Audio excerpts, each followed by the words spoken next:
کیا صلاۃ التسبیح سے اگلے پچھلے چھوٹے بڑے نئے پرانے اور جتنے بھی بڑے ہوں چھوٹے ہوں سب گناہ معاف ہو جاتے ہیں؟ یہ سوال پوچھا گیا ہے ایک ساتھی کی طرف سے۔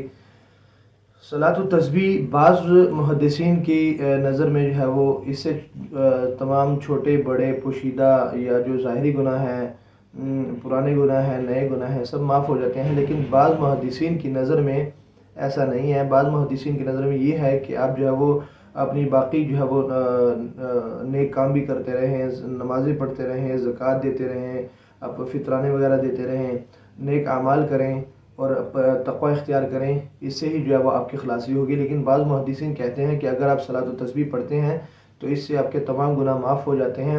لہٰذا ہمیں چاہیے کہ ہم اللہ کی جو ہے وہ عبادت کریں خلوص نیت کے ساتھ، جتنی ہو سکے اللہ تعالیٰ کو راضی کرنے کی کوشش کریں، اسی میں ہماری بہتری اور خیر اور خلاصی ہے۔